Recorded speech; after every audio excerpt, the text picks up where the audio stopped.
Subscribe to Mufti Akmal Mujahid online and press the bell icon for more videos. السلام علیکم ورحمۃ اللہ وبرکاتہ۔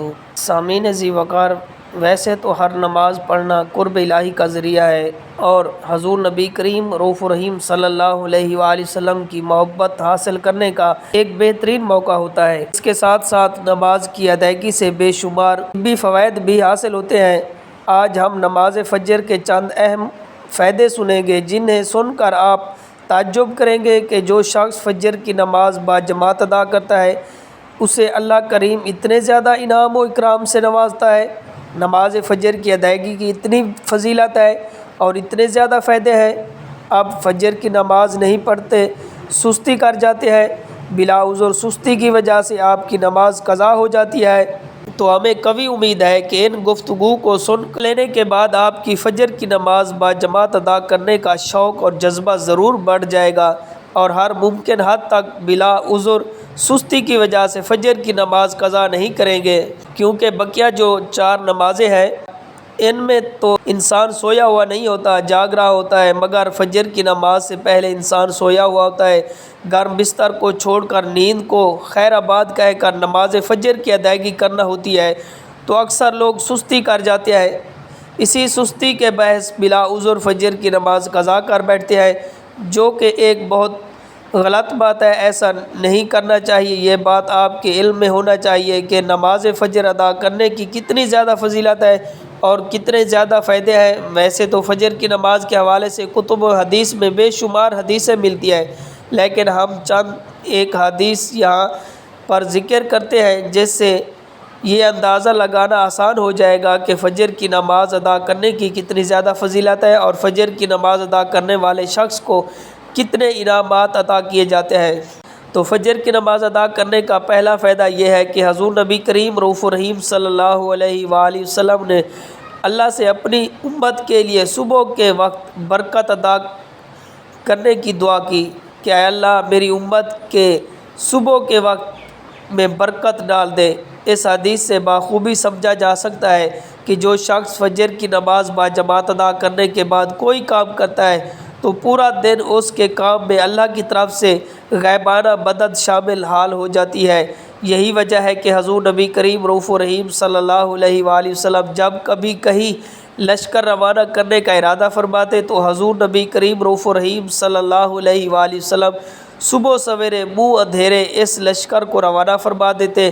لہٰذا فجر کی نماز ادا کرنے کے بعد جو شخص کام کرے گا اس کے کام میں برکت ڈال دی جائے گی، کیونکہ یہ جو برکت کا وقت ہوتا ہے اس میں سے اسے بھی حصہ عطا کر دیا جاتا ہے۔ فجر کی نماز ادا کرنے کا دوسرا بڑا فائدہ یہ ہے کہ حضور نبی کریم رؤوف الرحیم صلی اللہ علیہ وآلہ وسلم نے فرمایا جس آدمی نے عشاء کی نماز باجماعت پڑھ لی تو وہ بندہ ایسا ہے جیسے اس نے آدھی رات اللہ کی عبادت کر لی۔ اس کے بعد فرمایا کہ وہی آدمی اگر فجر کی نماز باجماعت ادا کر لے تو یہ ایسے ہے کہ جیسے اس آدمی نے ساری رات عبادت کی۔ تو ذرا اللہ کی رحمت کا اندازہ لگائیے کہ اب عشاء کی نماز باجماعت ادا کر کے سو جائے اور پھر صبح اٹھ کر فجر کی نماز بھی باجماعت ادا کر لے تو گویا کہ آپ پوری رات عبادت کرنے کا ثواب حاصل کرنے والے ہیں۔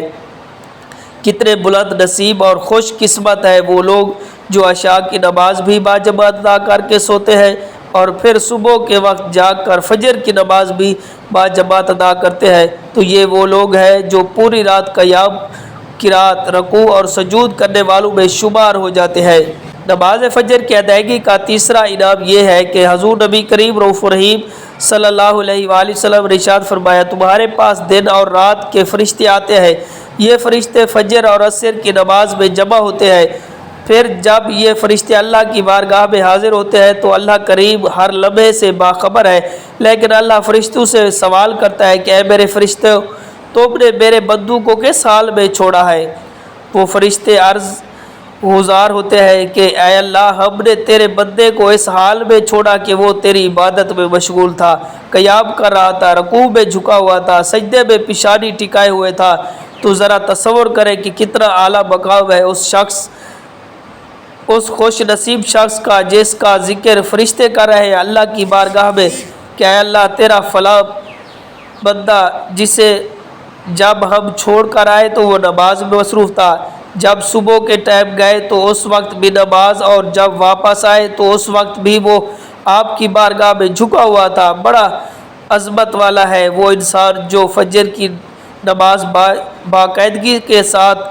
باقاعدگی سے باجماعت ادا کرتا ہے۔ فجر کی نماز ادا کرنے کا چوتھا فائدہ یہ ہے کہ حضور صلی اللہ علیہ وآلہ وسلم نے فرمایا، فجر کی 2 رکعت سنتیں ادا کر کے دنیا میں جو کچھ بھی ہے اس تمام سے بہتر ہے فجر کی 2 رکعت سنتیں پڑھنا۔ اس طرح نماز فجر کا 5واں فائدہ یہ ہے کہ صحیح بخاری میں ہے کہ حضور نبی کریم رؤوف الرحیم صلی اللہ علیہ وآلہ وسلم نے فرمایا، جس نے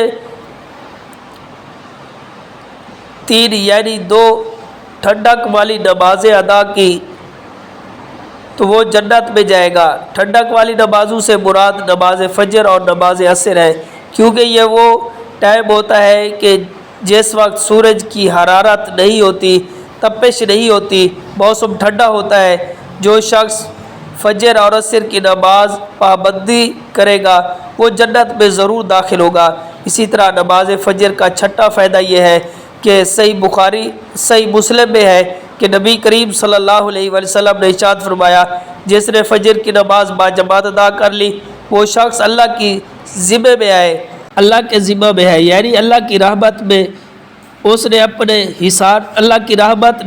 اپنے حصار میں لے لیا ہے۔ تو لہٰذا دعا کریں اللہ کریم سب کو اپنی رحمت کے حصار میں چھپائے رکھے۔ جو بندہ بھی اللہ کے ذمہ میں آ جاتا ہے اللہ کریم اس کی جان و مال کی حفاظت کا ذریعہ پیدا فرما دیتا ہے، اور بڑی بات یہ ہے کہ اسے دلی سکون اور قلبی راحت عطا کرتا ہے کہ حضرت سالم بن عبداللہ بن عمر یعنی کہ حضرت عمر کے پوتے حضرت سالم یہ حجاج کے پاس موجود تھے۔